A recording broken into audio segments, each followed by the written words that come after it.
Bonjour à tous, alors vidéo numéro 6. Dans la vidéo précédente, j'avais parlé de la tolérance, du seuil de tolérance. Et puis j'avais expliqué que souvent le début de sevrage se passe bien lorsqu'on est en dessus du seuil de tolérance parce que l'organisme ne souffre pas encore trop de manque. Maintenant, il peut y avoir la situation inverse, c'est-à-dire que vous voulez commencer votre sevrage, mais vous êtes déjà en dessous de votre seuil de tolérance. Dans ces conditions-là, vous souffrez déjà des symptômes assez lourds. Donc c'est vraiment compliqué de descendre, de diminuer parce que ça va empirer votre situation. Alors à ce moment-là, ce qui est conseillé, c'est de remonter votre dose pour atteindre votre seuil de tolérance afin de moins souffrir. Donc vous allez remonter une dose dite de confort où vous ne souffrez pas de manque pour être en dessous de votre seuil de tolérance. Donc pour remonter à cette dose de confort, vous vous stabilisez pendant quelques semaines, 2 à 3 semaines, afin d'être bien pour entamer le sevrage à proprement parler. Parce que ça ne sert à rien de commencer en étant déjà mal, hein. C'est vraiment trop compliqué, on sera toujours avec, disons, une longueur de retard dans les symptômes. Donc il vaut mieux commencer en étant bien pour pouvoir vraiment stabiliser l'organisme afin de pouvoir descendre plus facilement par la suite. Donc maintenant on va parler à proprement parler du sevrage, comment ça se passe. Alors souvent on se retrouve confronté à un problème, c'est comment enlever 10% de la dose en cours quand on a des comprimés ou des pilules ou des gouttes. Comment enlever 10% de la dose? Alors il y a la méthode de titration qui est utile pour les comprimés par exemple. Donc là on va simplement écraser le comprimé, soit avec un mortier, un pilon, soit avec le dos d'une cuillère. On va le mettre dans du liquide et on va retirer 10% du volume de ce liquide, ce qui nous laissera donc les 90-90% de la dose, donc ce que vous devez prendre. Comment ça se passe? Alors, il y a deux méthodes pour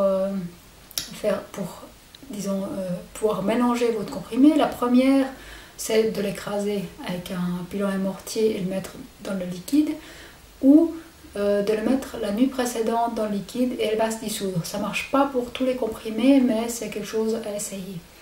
Donc le liquide qu'on va utiliser, c'est soit de l'eau, soit du lait. Ça dépend votre préférence et parfois le lait peut poser problème. Donc à essayer pour voir ce qui vous convient. On va donc prendre une quantité de liquide de 100 ml, 1 décilitre. Donc là-dedans, on met l'eau et notre comprimé écrasé pour qu'il se dissolve bien dans ce liquide.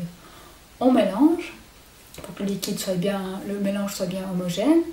Et puis là, donc, on a 100% de la quantité. C'est la dose que vous avez à ce moment-là, la dose en cours. La règle dit on enlève 10% de cette dose en cours. Donc là, il vous faudra une seringue pour enlever les 10% de cette dose en cours. Donc, on a un mélange qui fait 100 ml, on va lui enlever 10%, c'est-à-dire lui enlever 10 ml.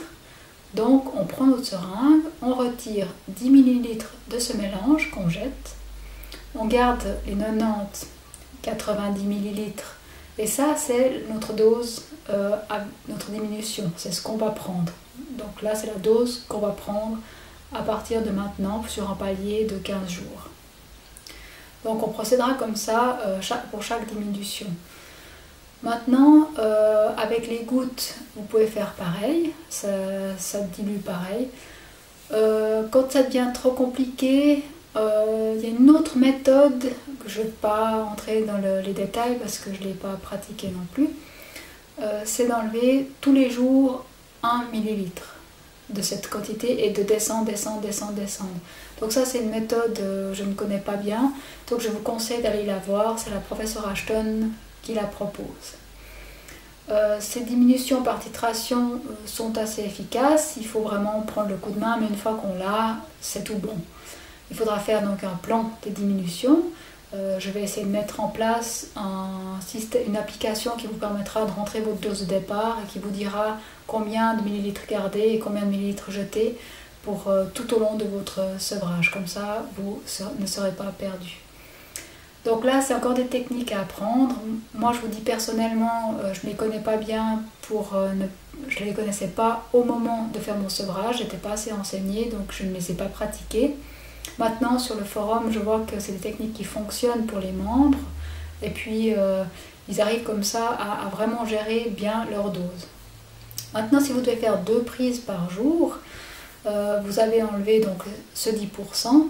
Donc, les 90 ml qui vous restent, c'est votre dose du jour. Donc, si vous devez prendre matin et soir, là, il vous faudra mettre simplement dans un bocal c'est 90 ml. Et puis les laisser au frigo. Vous prenez la moitié le matin. Vous pouvez vous aider de la seringue pour retirer 45 ml, donc la moitié des 90 ml, et puis les avaler le matin. Vous laissez le reste, donc les 45 ml restants, pour le soir. Donc là, vous pouvez utiliser cette méthode, par exemple si vous avez 2 comprimés à prendre, vous mettez les 2 comprimés, en enlevant 10%, donc 10 ml qui correspondent à 10% de la dose en cours, vous enlevez correctement ces 10%. Donc vous mettez vraiment la dose que vous avez à ce moment-là dans le bocal avec les 100 ml d'eau ou de lait. Vous retirez les 10%, donc 10 ml à l'aide d'une seringue. Ce qui vous reste, c'est votre dose du jour à partager selon votre prise. J'essaierai de faire une petite démonstration avec vraiment que vous voyez bocal, seringue, comprimé. Comme ça, vous voyez comment ça se passe. Il existe déjà une vidéo là-dessus, elle est en anglais, mais ça peut déjà vous dépanner.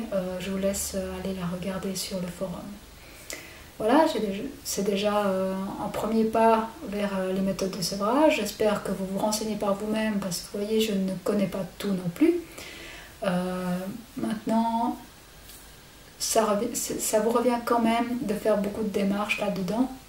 C'est au moins comme ça vous vous assurez que toutes les techniques que vous essayez, vous les connaissez par cœur, vous savez à quoi vous en tenir. C'est vous qui maîtrisez le sujet, c'est vous qui maîtrisez le sevrage, c'est vous le chef d'orchestre de votre sevrage. C'est quand même important ça. Vraiment ça c'est la partie technique que je maîtrise le moins bien, je vous le dis déjà. Pour le reste, je pense maîtriser un peu plus. Donc là vraiment, si vous avez des soucis avec la titration, pour comprendre comment ça marche, je vous laisse revenir sur le forum, poser des questions pour retrouver des réponses données par les membres plus compétents dans ce domaine pour l'avoir essayé. Merci pour votre écoute, d'être toujours là après 6 vidéos. C'est pas évident de se motiver à aller jusqu'au bout, mais si vous êtes motivé, allez déjà jusque là. Je sais que vous serez motivé à aller jusqu'au bout de votre sevrage. Continuez, vous êtes sur la bonne voie. C'est le meilleur moyen de retrouver une vie normale. Bon courage, à bientôt.